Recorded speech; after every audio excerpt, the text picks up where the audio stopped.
Привет, друзья! Германия сталкивается с серьезным выбором – укреплять собственную безопасность или поддерживать союзников. Министр обороны Борис Писториус требует от Соединенных Штатов Америки жестких гарантий. Речь идет не просто о военной технике, а о доверии внутри НАТО и способности Германии отстаивать свои интересы. Уже переданы 3 Патриот-системы, но теперь обсуждается продажа еще 2. Писториус настаивает, без официальной замены со стороны Соединенных Штатов Америки Германия не сделает следующий шаг. Что стоит за этим заявлением и почему это может повлиять не только на обороноспособность, но и на единство Евросоюза, давайте разберемся вместе.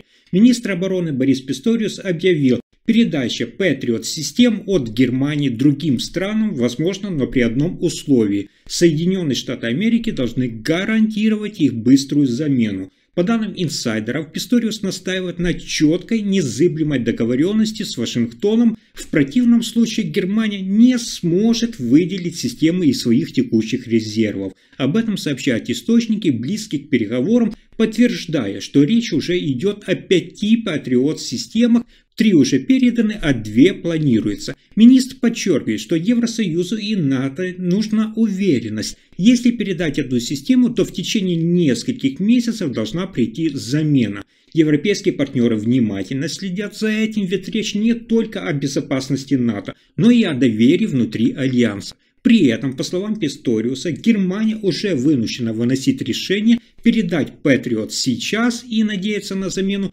или сохранить оборонный потенциал ради внутренних нужд Германии и НАТО. Писториус отметил, цитата, «Важно понимать, речь идет не только об одной стране, это проверка готовности Европейского Союза действовать совместно». Министр призывает партнеров по Европе поддержать инициативу, каждой стране нужно внести свой вклад, иначе Германия столкнется с серьезными бюрократическими сложностями. Скоро станет ясно, выдержит ли Соединенные Штаты Америки и Германия этот производственный и политический вызов, а значит, выдержит ли Евросоюз. А дальше новость про миграционную политику правительства Мерца. Во время визита в Прагу федеральный министр внутренних дел Александр Домбридт заявил, что Германия продолжает ужесточать пограничные проверки и просит поддержку у Союза. По его словам, Германия имеет высокую привлекательность для незаконной миграции, и это требует активных мер. Домбридт подтвердил, что с октября 2023 года на границе с Польшей, Чехией, Австрией и Швейцарией дополнительно направлены сотрудники таможни, около 450 человек,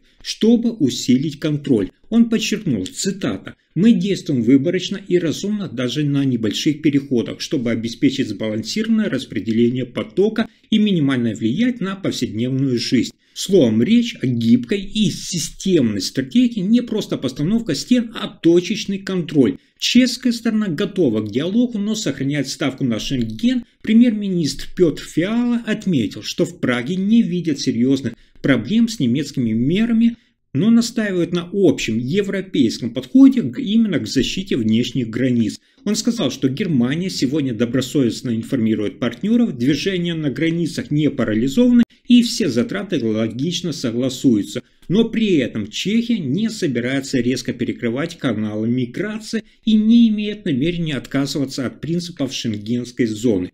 Тем временем власти Германии уже договорились с представителями полиции Чехии о совместной оценке ситуации в июле. Однако профсоюзы полиции и персонал испытывают серьезную нагрузку. Внимание! Около 70% сотрудников заявляют, что режим контроля на границе вызывает серьезное напряжение среди их сотрудников. 77% выступают против нарушения отпусков и выходных, и почти половина оценивает ситуацию как работу в условиях повышенной нагрузки. Глава профсоюза полиции требует от Домбридта обеспечить реальную поддержку, больше персонала и лучшую инфраструктуру. И вот как решительность Германии и дипломатия Чехии формируют новую норму контроля, но не без трений внутри самой системы. Но какие же изменения в миграционной политике в самом Евросоюзе? Сегодня Брюссель озвучил важное обновление миграционной политики. Это ужесточенные меры против случаев, когда страны используют мигрантов в политических целях. По данным официальных источников Европейского агентства по основным правам, Теперь мигрантов не будут использовать в качестве инструмента политического давления. Европейские государства получат возможность вводить прямые санкции вплоть до ограничения виз для тех стран, которые умышленно перемещают мигрантов к границам соседей. Формально речь идет о пакте, который должен заработать в середине 2026 года. При этом уже сейчас в Еврокомиссии сообщают, механизм будет гибким, но твердым. Новый закон призван обеспечить быструю проверку статуса мигрантов и их оперативную депортацию там, где найдена политическая мотивация. Представители агентства отмечают, фокус должен быть не на людях, а на тех, кто играет ими, поставляя людей с целью давления или провокаций. Глава агентства по основным правам подчеркивает, цитата, «Конфискация активов, закрытые границы и строгие меры в отношении стран-инициаторов возможны без ущемления прав самих людей». Особенно подчеркивается, что речь не идет о наказании самих мигрантов, их права и безопасность останутся в приоритете. Так что Европейский Союз готовит мощную реформу, больше защиты для пострадавших и снижения риска политического мотивированного давления. Но дальше еще больше изменений. В Германии запустили подготовку к крупной реформе. Теперь даже сотрудники небольших, маленьких компаний смогут получать корпоративную пенсию.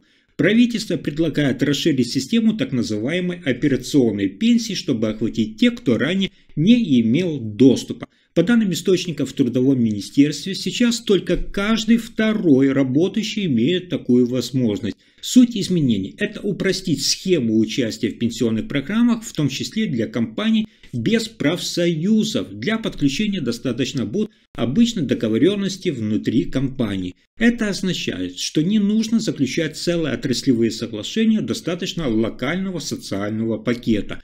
Для этого Кабинет министров Германии закладывает дополнительные налоговые стимулы и упрощенные правила для малого бизнеса. Главная цель – это закрыть финансовый разрыв в пенсионный период, когда на пенсию приходится рассчитывать в основном на государственную систему. Министр труда обещает, уже к 2027 году можно значительно увеличить число участников.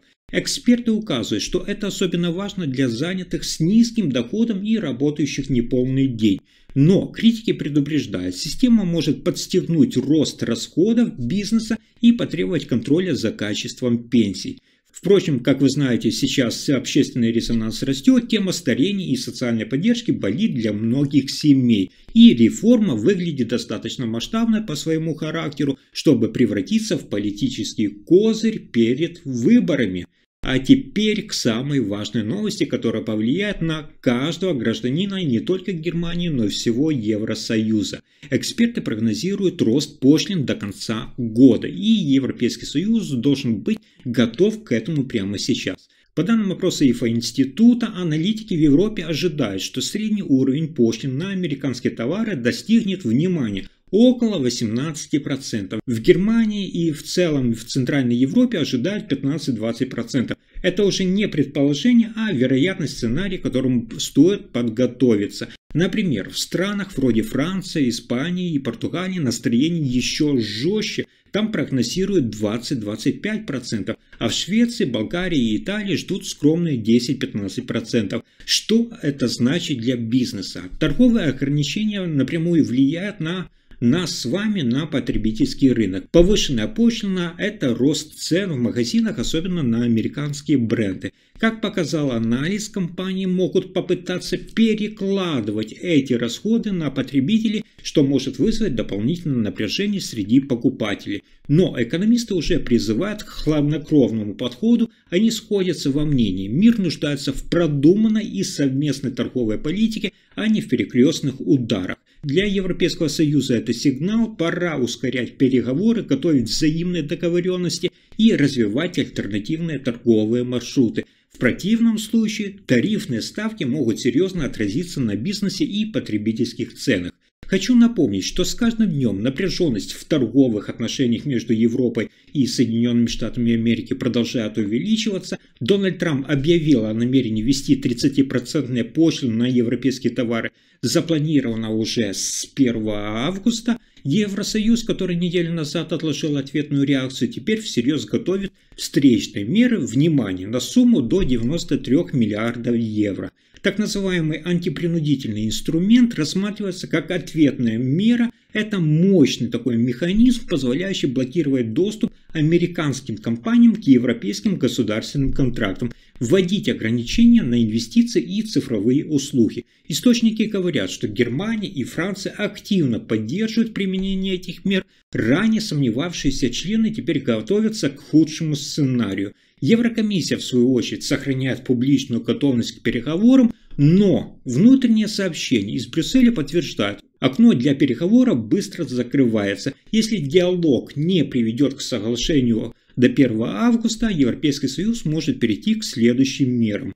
В ответ Европейский Союз рассматривает не только пошлинное давление, но и отключение американских фирм, как я сказал, от гостендеров. Европейский Союз также усиливает сотрудничество сейчас с Японией и Канадой, чтобы показать, что перед лицом давления на торговлю они едины. Что здесь важно? Это не просто торговое противостояние, это испытание способности Европейского Союза реагировать на вызовы международной экономической политики. Если информация была полезна, ставьте лайк, подписывайтесь и делитесь этим видео. Спасибо вам за просмотр.